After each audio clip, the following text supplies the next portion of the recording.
देखिए, UK triple SC paper leak के मामले में कांग्रेस पार्टी ने पहले दिन से स्टैंड लिया था कि राज्य में जो ये पेपर लीक हुआ है, नकल विरोधी कानून का इतना बड़ा ढिंढोरा पीटने के बाद, इतना बड़ा दावा करने के बाद अगर इस तरह से पेपर लीक हो रहा है तो इस पेपर लीक की सीबीआई जांच होनी चाहिए हाई कोर्ट के सिटिंग जज की निगरानी में।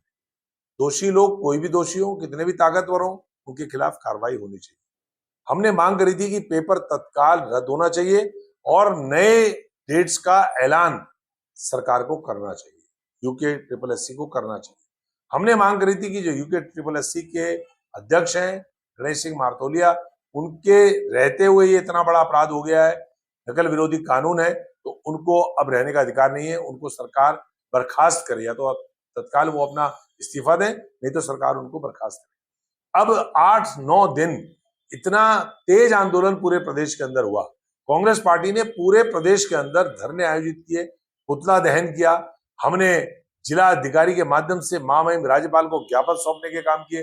3 अक्टूबर का हमने मुख्यमंत्री आवास कूच ऐलान किया और नौजवानों ने अपनी तरह से पूरे प्रदेश के अंदर परेड ग्राउंड में जिस प्रकार से एकता का प्रदर्शन किया, सरकार उससे दबाव में आई और सरकार ने दबाव में आकर के अब मुख्यमंत्री ने जाकर के घोषणा करी कि मैं संस्तुति कर रहा हूं। अब संस्तुति से काम कहां चलेगा भाई? केंद्र में आपकी सरकार है, केंद्र में भाजपा की सरकार है। मुख्यमंत्री जी तो गृह मंत्री अमित शाह को फोन करें कि मैंने संस्तुति कर दी है, सीबीआई आकर के एसआईटी से टेक ओवर करे। एसआईटी की जांच अभी चल रही है, एसआईटी की टीम्स अपना काम कर रही है और आपने केवल संस्तुति करी है। ये केवल टालने का, लीपापोती करने का काम है।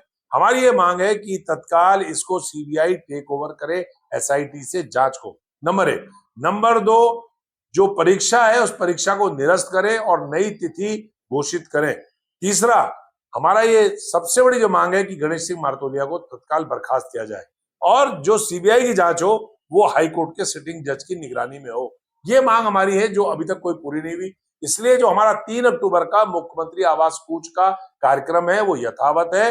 हम 3 तारीख को 11:30 बजे प्रदेश मुख्यालय कांग्रेस भवन से मुख्यमंत्री आवास कूच करेंगे, मुख्यमंत्री का घेराव करेंगे और आंदोलन हमारा तब तक नहीं रुकेगा जब तक ये तीनों मांगे हमारी मान नहीं लिया। प्रदेश कांग्रेस कमेटी ने, एक पार्टी ने निर्णय लिया है और ये कोई ऐसा खेल नहीं है। राज्य में सबसे बड़ी बात यह है कि आज इसके श्रेय लेने की लड़ाई शुरू हो गई। अभी केवल संस्तुति हुई, अभी टेक ओवर भी नहीं हुआ सीबीआई का और पटाखे छूट रहे हैं। Member of parliament Trivendra Singh Rawat ji के घर में मिठाई खिलाई जा रही है, मालाएं डाली जा रही है, शहर में बैनर लग रहे हैं। अरे भैया त्रिवेंद्र सिंह रावत जी, अगर लड्डू ही खाना था सबसे पहले तो आपको एक काम करना था कि महेंद्र भट्ट जी को और उनकी पूरी टीम को झाड़ते, उनके खिलाफ आप बयान देते। जिस प्रकार से आपने सीबीआई जांच की आपने समर्थन किया, उसी प्रकार से आपको चाहिए था कि भाजपा के उन तमाम नेताओं से कहते कि वो माफी मांगे जिन्होंने इसको देशद्रोही कहा, जिन्होंने इस आंदोलन को कहा कि अरबन नक्सल घुस गए, जिन्होंने कहा कि सनातन के खिलाफ आंदोलन हो रहा है। इन तमाम लोगों के खिलाफ आपको माफी मांगने के लिए कहना चाहिए था। उसके बाद आप एक आध लड्डू खा लेते तो हमें कोई एतराज नहीं था। लेकिन आप तो श्रेय की लड़ाई, पूरे शहर में बैनर लगा रहे हैं, पटाखे छूट रहे हैं, मिठाई खिलाई जा रही है, मालाएं डाली जा रही है। किस बात का श्रेय? पूरे राज्य के बेरोजगार नौजवानों का भविष्य भाजपा की सरकार ने अंधकार में डाल दिया। 8.5 साल से कोई नौकरी नहीं मिली। पूरे राज्य के अंदर तमाम विभागों में सारी नौकरियों पे पाबंदी है। पुलिस में भर्ती नहीं है, दरोगा भर्ती नहीं है, सिपाही भर्ती नहीं है, पीडब्ल्यूडी से लेकर के इरिगेशन से लेकर के सिविल सप्लाई से लेकर के जितने विभाग हैं उनमें भर्तियां बंद है। उपनल के 22,500 कर्मचारी इंतजार में हैं कि हाई कोर्ट से हम जीत गए, सुप्रीम कोर्ट से हम जीत गए, उसके बाद भी राज्य की सरकार उनका समायोजन और नियमितीकरण करने का काम नहीं कर रही है। समान काम के लिए समान वेतन का जो आदेश हाई कोर्ट का है उसका पालन नहीं कर रही है। और आप मिठाई बांट रहे हो, आप लड्डू खा रहे हो, आप माले डलवा रहे हो, आप बैनर लगवा रहे हो। ये शर्मनाक है।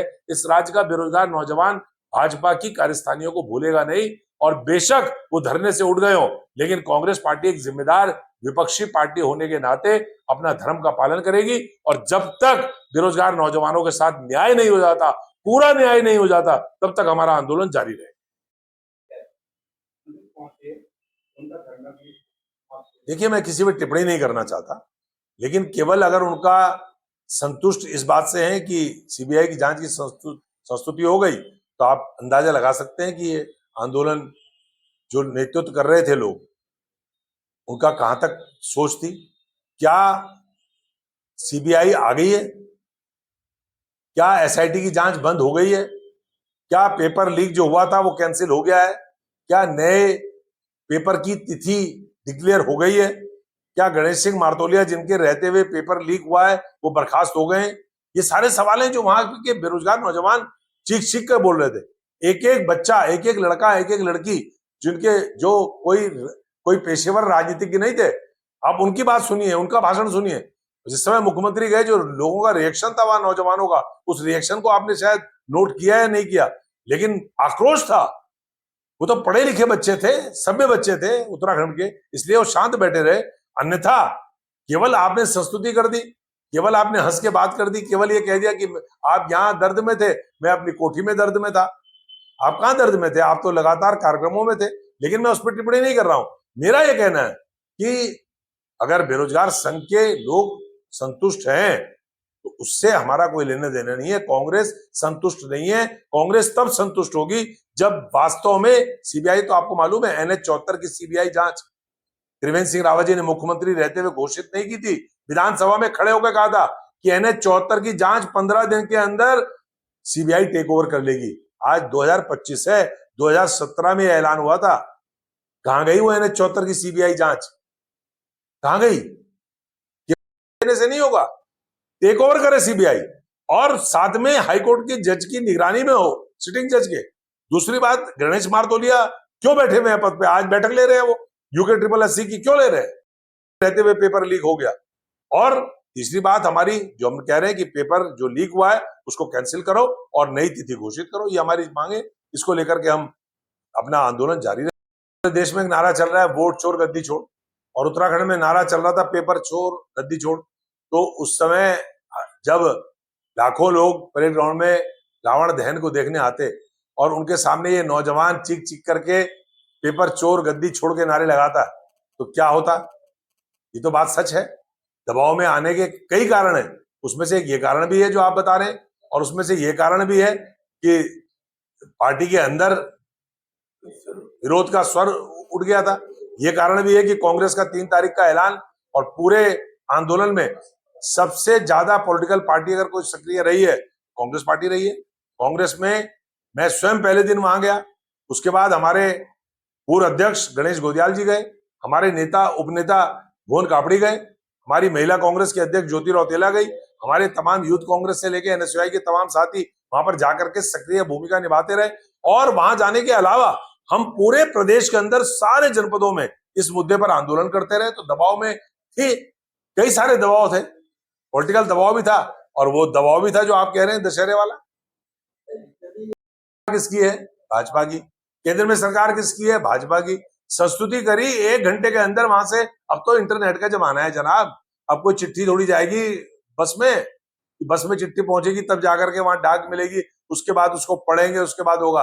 अब तो आपने क्लिक करा, वहां चिट्ठी पहुंची ईमेल से, और वहां से संस्तुति हुई और सीबीआई सीधा आई। सीबीआई का बहुत बड़ा दफ्तर है इंदिरा नगर में, सीबीआई आकर के और उसको टेक ओवर करेगी। कितना टाइम लगता है भाई? हम तो उस स्थिति में नहीं, हम तो आज की स्थिति में भी 3 तारीख को कुछ कर रहे हैं, क्योंकि सीबीआई ने अभी तक टेक ओवर किया नहीं है। और केवल सीबीआई का मुद्दा नहीं है, सीबीआई हाईकोर्ट के सिटिंग जज की निगरानी में। नंबर 2, गणेश मार्तोलिया का इस्तीफा या बर्खास्त की। नंबर 3, पेपर लीक जो हुआ है वो कैंसिल हो, और कैंसिल होने के साथ परीक्षा की नई तिथि घोषित हो। सीधी बात।